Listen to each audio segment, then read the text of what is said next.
சமூக மீடியா சொந்தங்களுக்கு வணக்கம். இன்றைய நாளிலும் மற்றொரு உலக செய்திகளின் ஒரே பார்வையோடு இணைந்திருக்கின்றோம். அந்த வகையிலே உலக பொருளாதாரத்தை ஒழுக்கப் போகும் கார்மோஸ் ஜலசந்தி மூடல் அபாயம் மற்றும் $130 எட்டவுள்ள கச்சா எண்ணெய் விலை உயர்வு குறித்து அதிரடி தகவல்கள். ஈரானுக்கு எதிராக அடுத்த 3 நாட்களுக்குள் புதிய ராணுவ தாக்குதல்களை நடத்த அமெரிக்க அதிபர் டொனால்ட் ட்ரம்ப் மேற்கொண்டு வரும் தீவிர ஆலோசனைகள் மற்றும் காங்கோவில் ஒரே வாரத்தில் 3 மடங்காக அதிகரித்துள்ள எபோலா வைரஸ் பரவல் அச்சுறுத்தல்கள் மற்றும் இன்னும் பல முக்கிய செய்திகள் விரிவாக பார்க்கலாம். உலகம் முழுவதும் தமிழர்களுக்கான AI WhatsApp business connect. Business தேடுறீங்களா? வாட்ஸ்அப் போதும். எந்த நாட்டிலிருந்தும் பதிவு செய்ய தயாரா இருங்க. Coming soon. ஆகஸ்ட் மாதம் வரை கார்மோஸ் ஜலசந்தி மூடப்பட்டிருப்பது 2008ஆம் ஆண்டு நிதி நெருக்கடிக்கு நிகரான ஒரு பொருளாதார மந்தநிலையை உலக பொருளாதாரத்திற்கு ஏற்படுத்தும் அச்சுறுத்தலை கொண்டுள்ளது என்று டிராபிடான் எனர்ஜி குழுமத்தின் பகுப்பாய்வை மேற்கோள் காட்டி ப்ளூம்பெர்க் செய்தி நிறுவனம் தெரிவித்துள்ளது. இந்த ஆலோசனை நிறுவனத்தின் அடிப்படை கணிப்பின்படி இந்த ஜலசந்தி ஜூலை மாதம் மீண்டும் திறக்கப்படலாம் என எதிர்பார்க்கப்படுகிறது. இந்த நிலையில் ஒரு நாளைக்கு சராசரியாக 2.6 மில்லியன் பீப்பாய்கள் எண்ணெய் தேவை குறையும் என்றும் கோடை காலத்தில் பிரெண்ட் கச்சா எண்ணெயின் உடனடி சந்தை விலை ஒரு பீப்பாய்க்கு சுமார் $130 என்ற உச்சத்தை எட்டும் என்றும் ஆய்வாளர்கள் எச்சரிக்கின்றனர். ஒருவேளை ஆகஸ்ட் மாதம் வரை இந்த ஜலசந்தி வழியாக கப்பல் போக்குவரத்து சாத்தியமற்றதாக இருக்கும் என்ற மிகவும் மோசமான சூழ்நிலை உருவானால் இந்த ஆண்டின் 3ஆம் காலாண்டில் எண்ணெய் விநியோக பற்றாக்குறை ஒரு நாளைக்கு 6 பில்லியன் பீப்பாய்களாக அதிகரிக்கும் அபாயம் உள்ளதாக கூறப்படுகிறது. தற்போதைய பேரியல் பொருளாதார அமைப்பு 1970கள் மற்றும் 2007 முதல் 2008 வரையிலான காலகட்டத்தை விட தீவிரம் குறைந்ததாக உள்ளது என்று டிராபிடான் ஆய்வாளர்கள் குறிப்பிட்டுள்ளனர். எனினும் ஒப்பீட்டு அளவில் வலுவான அந்த தொடக்க புள்ளி தொடர்ச்சியான எண்ணெய் விலை உயர்வுகளால் நிதி மற்றும் பேரியல் பொருளாதார பாதிப்புகள் மேலும் சேதமடையும் என்ற அபாயத்தை சமன் செய்யாது என்றும் அவர்கள் எச்சரித்துள்ளனர். இதற்கிடையில் கடந்த பிப்ரவரி 28 அன்று அமெரிக்காவும் இஸ்ரேலும் ஈரானுக்கு எதிராக ராணுவ நடவடிக்கைகளை தொடங்கியதை தொடர்ந்து தெஹ்ரான் உட்பட ஈரானின் முக்கிய நகரங்கள் தாக்குதலுக்கு உள்ளாயின. இதனைத் தொடர்ந்து இஸ்லாமிய புரட்சிகர பாதுகாப்பு படை இஸ்ரேலுக்கு எதிராக ஒரு பெரிய அளவிலான பதிலடி நடவடிக்கையை அறிவித்திருந்தது. இதன் தொடர்ச்சியாக Bahrain, Jordan, Iraq, Qatar, Kuwait, ஐக்கிய அரபு அமீரகம் மற்றும் சவுதி அரேபியாவில் உள்ள அமெரிக்க ராணுவ தளங்களும் குறிவைக்கப்பட்டன. அதனைத் தொடர்ந்து அமெரிக்கா, இஸ்ரேல் மற்றும் இஸ்லாமிய குடியரசுக்கு எதிரான நடவடிக்கைகளை ஆதரித்த நாடுகளுடன் தொடர்புடைய கப்பல்களுக்கு இஸ்லாமிய குடியரசுக்கு எதிரான நடவடிக்கைகளை ஆதரித்த நாடுகளுடன் தொடர்புடைய கப்பல்களுக்கு ஹார்மோஸ் ஜலசந்தியை மூட ஈரானிய அதிகாரிகள் முடிவு செய்திருந்தமை குறிப்பிடத்தக்கது. கொழும்பு நகரின் மிகச்சிறந்த முகவரிகளில் ஒரு புதிய வாழ்க்கை முறையின் அடையாளம் உருவாகிறது. Blue ocean group. இதேவேளை இந்த விவகாரத்தில் அமெரிக்க நிர்வாகத்தின் அடுத்த கட்ட நகர்வுகள் குறித்து பரபரப்பு தகவல்கள் வெளியாகியுள்ளன. அமெரிக்க நிர்வாகம் குறிப்பாக பென்டாஜன் மற்றும் உளவுத்துறை அதிகாரிகள் அடுத்த 3 நாட்களுக்குள் ஈரானுக்கு எதிராக ஒரு புதிய சுற்று ராணுவ தாக்குதல்களை நடத்த தயாராகி வருவதாக CBS செய்தி நிறுவனம் வட்டாரங்களை மேற்கோள் காட்டி தெரிவித்துள்ளது. சாத்தியமான தாக்குதல்களை எதிர்பார்த்து அமெரிக்க ராணுவம் மற்றும் உளவுத்துறையின் சில உறுப்பினர்கள் நிறைவு நாள் வார இறுதி நாட்களுக்கான தங்களின் திட்டங்களை ரத்து செய்துள்ளதாக பல வட்டாரங்கள் தெரிவித்துள்ளன. ஈரானின் சாத்தியமான பதிலடி குறித்து கவலைக்கு மத்தியில் அப்பகுதியில் அமெரிக்க ராணுவத்தின் இருப்பை குறைக்கும் முயற்சியின் ஒரு பகுதியாக மத்திய கிழக்கில் நிலைநிறுத்தப்பட்டிருந்த துருப்புக்கள் படிப்படியாக வெளியேறுவதால் பாதுகாப்பு மற்றும் உளவுத்துறை அதிகாரிகள் வெளிநாடுகளில் உள்ள அமெரிக்க தளங்களுக்கான திரும்ப அழைக்கும் பட்டியல்களை புதுப்பிக்க தொடங்கியுள்ளனர். இருப்பினும் கடந்த வெள்ளிக்கிழமை பிற்பகல் வரை இந்த தாக்குதல்கள் குறித்து இறுதி முடிவு எதுவும் எடுக்கப்படவில்லை என்று அந்த தொலைக்காட்சி ஊடகம் மேலும் கூறியுள்ளது. பேச்சுவார்த்தைகளின் முன்னேற்றத்தில் ஏற்பட்ட விரக்தியின் காரணமாக ஈரானுக்கு எதிராக மேலும் தாக்குதல்களை நடத்த அமெரிக்க அதிபர் டொனால்ட் ட்ரம்ப் சாய்வதாக ஆக்சியோஸ் ஊடகமும் முன்னதாக செய்தி வெளியிட்டிருந்தது. அமெரிக்க அதிபர், துணை அதிபர் JD வான்ஸ், பாதுகாப்பு செயலாளர் பீட் ஹெக்ஸெட், CIA இயக்குனர் ஜான் ராட்கிளிப் மற்றும் நிர்வாகத்தின் பிற முக்கிய உறுப்பினர்களின் பங்கேற்புடன் கடந்த வெள்ளிக்கிழமை காலை ஒரு அவசர கூட்டத்தை நடத்தினார். அக்கூட்டத்தின் போது பேச்சுவார்த்தைகளின் தற்போதைய நிலை மற்றும் அப்பேச்சுவார்த்தைகள் தோல்வியடைந்தால் ஏற்படக்கூடிய பல்வேறு சூழ்நிலைகள் குறித்து அவருக்கு விரிவாக விளக்கப்பட்டுள்ளது. ட்ரம்புக்கு நெருக்கமான வட்டாரங்களின்படி இறுதியான மற்றும் தீர்க்கமான ஒரு பெரிய ராணுவ நடவடிக்கைக்கான சாத்தியக்கூறை அதிபர் எழுப்பியுள்ளார் என்றும் அதன் பின்னர் அவர் வெற்றியை அறிவித்து போரை முடிவுக்கு கொண்டு வரக்கூடும் என்றும் ஆக்சியோஸ் ஊடகம் செய்தி வெளியிட்டுள்ளது. கடைசி நிமிடத்தில் ஒரு திருப்பு முனை ஏற்படாத பட்சத்தில் ஈரானுக்கு எதிராக புதிய தாக்குதல்களை தொடங்குவது குறித்து ட்ரம்ப் தீவிரமாக பரிசீலித்து வருகின்றார். முன்னதாக அமெரிக்காவும் இஸ்ரேலும் பிப்ரவரி 28 அன்று ஈரானுக்கு எதிராக போரை தொடங்கின.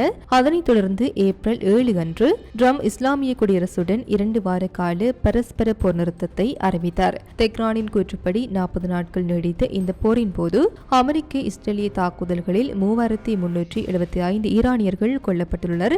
இதன் பின்னர் ஏப்ரல் 11 அன்று இஸ்லாமாபாத்தில் நடத்தப்பட்ட பேச்சுவார்த்தைகள் உடன்பாடின்றி முடிந்த நிலையில் ஏப்ரல் 21 அன்று அமெரிக்க தலைவர் போர் நிறுத்தத்தை நீடிக்கும் தனது நோக்கத்தை அறிவித்த போதிலும் வாஷிங்டனின் ஒரு தலைப்பட்சமான இந்த நீடிப்பை அங்கீகரிக்க தெஹ்ரான் மறுத்துவிட்டதாக தெரிவிக்கப்படுகிறது. இதற்கிடையில் அமெரிக்காவின் இந்த அதிரடி ராணுவ நகர்வுகள் சர்வதேச கூட்டணிகளுக்கு இடையிலும் சலசலப்பை ஏற்படுத்தியுள்ளது. நேட்டோ உறுப்பு நாடான போலந்திற்கு அமெரிக்க ஜனாதிபதி கூடுதல் துருப்புக்களை அனுப்பி வைத்துள்ளமை நேட்டோ கூட்டாளிகளுக்கு இடையே பெரும் குழப்பத்தை ஏற்படுத்தியுள்ளது. ஈரானுக்கு எதிராக அமெரிக்கா முன்னெடுத்து வரும் ராணுவ நடவடிக்கைகளுக்கு ஜெர்மனி போன்ற ஐரோப்பிய நாடுகள் போதிய ஆதரவு வழங்காததை அடுத்து அமெரிக்க ஜனாதிபதி டொனால்ட் ட்ரம்ப் தனது கடுமையான அதிருப்தியை வெளிப்படுத்தியிருந்தார். மேலும் ஐரோப்பாவிலிருந்து 4000 முதல் 5000 வரையான வீரர்களை திரும்ப பெறப் போவதாகவும் ட்ரம்ப் முன்னதாக அறிவித்திருந்தார். இதனைத் தொடர்ந்து அமெரிக்காவின் இந்த நடவடிக்கை நேட்டோ அமைப்பின் ஒற்றுமையை எந்த விதத்திலும் பாதிக்காது என்று நேட்டோ பொதுச் செயலாளர் மார்க் ரூட்டே தெரிவித்தார். இவ்வாறானதொரு சூழலில் நேட்டோ உறுப்பு நாடான போலந்திற்கு அமெரிக்க ஜனாதிபதி ட்ரம்ப் கூடுதல் துருப்புக்களை திடீரென அனுப்பி வைத்திருப்பது நேட்டோ உறுப்பினர்களுக்கிடையே அதிர்ச்சியை ஏற்படுத்தியுள்ளதுடன் அமெரிக்காவின் நோக்கம் தொடர்பான நிச்சயமற்ற நிலைக்கு நேட்டோ கூட்டாளிகள் தள்ளப்பட்டுள்ளனர். நேட்டோ உறுப்பு நாடுகளின் வெளியுறவுத்துறை அமைச்சர்கள் ஸ்வீடனில் அவசர சந்திப்பு ஒன்றை நடத்தி தங்களின் ஒற்றுமையை வெளிப்படுத்தியுள்ள நிலையிலும் அமெரிக்காவுடனான இந்த ராணுவ கருத்து வேறுபாடுகள் மற்றும் பிளவுகள் அப்படியே நீடிப்பதாக சர்வதேச அரசியல் ஆய்வாளர்கள் சுட்டிக்காட்டுகின்றனர். அடுத்ததாக உலகையை அச்சுறுத்தி வரும் ஒரு கொடிய நோய் பரவல் குறித்து செய்தி. காங்கோ ஜனநாயக குடியரசில் ஏற்பட்டுள்ள எபோலா வைரஸ் பரவல் அந்த நாட்டிற்கு மிக அதிக அபாயத்தை ஏற்படுத்தி வருவதாக உலக சுகாதார முகமை எச்சரித்துள்ளது. எபோலா நோய் பரவல் மிக வேகமாக பரவி வருவதாக உலக சுகாதார முகமையின் தலைவர்கள் தெரிவித்துள்ளனர். ஒரு வாரத்திற்கு முன்பு முதலில் இதுகுறித்து அறிவிக்கப்பட்ட போது 246 பேர்கள் பாதிக்கப்பட்டிருந்ததாகவும் சிகிச்சை பலனின்றி 65 பேர்கள் மரணமடைந்ததாகவும் பதிவாகியிருந்தது. ஆனால் தற்போது பாதிப்புகளின் எண்ணிக்கை மிக தீவிரமாக உயர்ந்து ஏறத்தாழ 750 ஆகவும் மரணமடைந்தவர்களின் எண்ணிக்கை 177 ஆகவும் அதிகரித்துள்ளது. இந்த நிலையில் தற்போது நிலைமை மிகவும் கவலைக்கிடமாக உள்ளது என்று உலக சுகாதார முகமையின் இயக்குநர் ஜெனரல் டாக்டர் டெட்ரோஸ் அதானோம் கெப்ரேஸ் தெரிவித்துள்ளார். இடரி மாகாணத்தின் ட்ருவாம்பாராவில் உள்ள ஒரு மருத்துவமனைக்கு வெளியே மருத்துவ பணியாளர்கள் எபோலா சிகிச்சை மையத்தை அமைத்துக் கொண்டிருந்த போது அங்கிருந்து கூடாரங்களும் மருத்துவ பொருட்களும் ஒரு கும்பலால் தீ வைக்கப்பட்ட சம்பவமும் அரங்கேறியுள்ளது. மருத்துவமனையில் எபோலா பாதிப்பால் மரணமடைந்த உள்ளூர் நபர் ஒருவரின் உடலை சுகாதார நெறிமுறையின்படி எடுத்து செல்ல உறவினர்களுக்கு அனுமதி மறுக்கப்பட்டதால் ஆத்திரமடைந்த உள்ளூர் மக்கள் இந்த வன்முறையில் ஈடுபட்டதாக தகவல்கள் தெரிவிக்கின்றன. எபோலா நோயாளிகளின் உடல்கள் மூலம் நோய் மேலும் பரவுவதை தடுக்க கடுமையான நோய் தொற்று கட்டுப்பாடு நெறிமுறைகளின்படியே நல்லடக்கம் செய்ய வேண்டும் என்பது விதியாகும். தற்போது ஏற்பட்டுள்ள இந்த திடீர் நோய் பரவலானது எபோலாவின் பண்டி புகையோ வகையினால் ஏற்பட்டுள்ளது என்றும் இதற்கு முறையான தடுப்பூசிகளோ அல்லது பிரத்யேக சிகிச்சைகளோ எதுவும் இல்லை என்றும் மருத்துவர்கள் கவலை வெளியிட்டுள்ளனர். பெரும்பாலான பாதிப்புகள் காங்கோவின் இடரி மாகாணத்தில் பதிவாகியுள்ள நிலையில் அண்டை நாடான உகண்டாவிலும் 2 பாதிப்புகள் கண்டறியப்பட்டுள்ளன. இதே சூழலில் இந்த எபோலா அச்சுறுத்தல் காரணமாக சர்வதேச விமான போக்குவரத்து ஒன்றில் பெரும் பரபரப்பு ஏற்பட்டுள்ளது. எபோலா வைரஸ் அச்சுறுத்தல் காரணமாக பிரான்ஸ் நாட்டு விமானம் ஒன்று அமெரிக்காவில் தரையிறங்குவதற்கு அந்த நாட்டு அதிகாரிகள் தடை விதித்துள்ளமை பெரும் பரபரப்பை ஏற்படுத்தியுள்ளது. ஆப்பிரிக்க நாடுகளில் எபோலா வைரஸ் வேகமாக பரவி வரும் சூழ்நிலையில் கடந்த 21 நாட்களுக்குள் ஆப்பிரிக்க நாடுகளுக்கு சென்று வந்தவர்கள் யாரும் அமெரிக்காவிற்குள் நுழையக்கூடாது என அமெரிக்கா கடுமையான தடை விதித்துள்ளது. இவ்வாறானதொரு பின்னணியில் பிரான்சின் பாரிஸ் நகரில் இருந்து டெட்ராய்ட் நோக்கி புறப்பட்டு ஏர் பிரான்ஸ் விமானத்தில் அதிகாரிகளின் கண்காணிப்பு தவறு காரணமாக காங்கோ நாட்டை சேர்ந்த பயணியொருவர் அனுமதிக்கப்பட்டுள்ளார். இதனை நடுவானில் வைத்து கண்டறிந்து அமெரிக்க பாதுகாப்பு அதிகாரிகள் அந்த விமானம் அமெரிக்க எல்லைக்குள் தரையிறங்குவதற்கான அனுமதியை அதிரடியாக மறுத்துவிட்டனர். இதனால் விமான பாதை மாற்றப்பட்டதை அறிந்த பயணிகள் மற்றும் விமான பணியாளர்கள் உடனடியாக பாதுகாப்பு கருதி முகக்கவசங்களை அணிந்து கொண்டதால் நடுவானில் பெரும் பீதி ஏற்பட்டது. இதனைத் தொடர்ந்து கனடாவின் மாட்ரியல் விமான நிலையத்தில் அந்த விமானம் அவசரமாக தரையிறக்கப்பட்டது. அங்கு வைத்து அந்த காங்கோ பயணி கீழே இறக்கப்பட்டு அதிகாரிகளால் தனிமைப்படுத்தப்பட்டு தீவிர மருத்துவ பரிசோதனைக்கு உட்படுத்தப்பட்டார். பரிசோதனையின் முடிவில் அவருக்கு எபோலா வைரஸ் பாதிப்பு இல்லை என்பது உறுதி செய்யப்பட்டதை தொடர்ந்து அந்த விமானம் மீண்டும் அமெரிக்காவின் டெட்ராய்ட் நகருக்கு புறப்பட்டு சென்றதாக தெரிவிக்கப்பட்டுள்ளது. இறுதியாக சீனாவில் நிகழ்ந்துள்ள ஒரு பயங்கர சுரங்க விபத்து குறித்த விவரம். சீனாவின் வடக்கு பகுதியில் அமைந்துள்ள நிலக்கரி சுரங்கத்தில் ஏற்பட்டுள்ள விபத்தில் சிக்கி குறைந்தது 4 தொழிலாளர்கள் உயிரிழந்துள்ளனர். சீனாவின் சாங்ஜி நகரில் அமைந்துள்ள லியூ ஷென்ஜூ நிலக்கரி சுரங்கத்தில் இந்த விபத்து நேர்ந்துள்ளது. விபத்து நடந்த சமயத்தில் கிட்டத்தட்ட 247 தொழிலாளர்கள் சுரங்கத்தினுள் பணிபுரிந்து வந்ததாக சின்குவா செய்தி நிறுவனம் தெரிவித்துள்ளது. தற்போது இந்த விபத்தில் சிக்கியுள்ளவர்களில் 16 பேர் நிலைமை மிகவும் கவலைக்கிடமாக இருப்பதாக அஞ்சப்படுகிறது.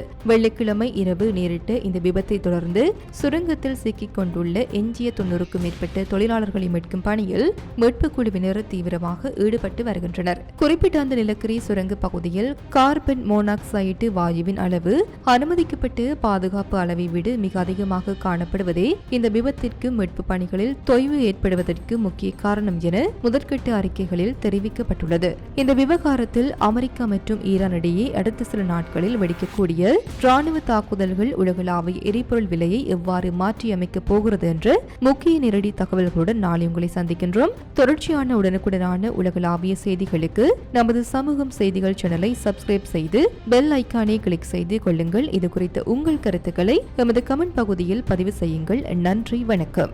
இது போன்ற பல செய்திகளை தெரிந்து கொள்ள நம்முடைய சமூகம் மீடியா யூடியூப் சேனலை சப்ஸ்கிரைப் செய்து அருகில் உள்ள பெல் பட்டனை கிளிக் செய்யுங்கள். மேலும் செய்திகளை உடனுக்குடன் தெரிந்து கொள்ள சமூகம் மீடியா.com என்ற இணையதளத்தின் வாயிலாக எங்களுடன் இணைந்திருங்கள்.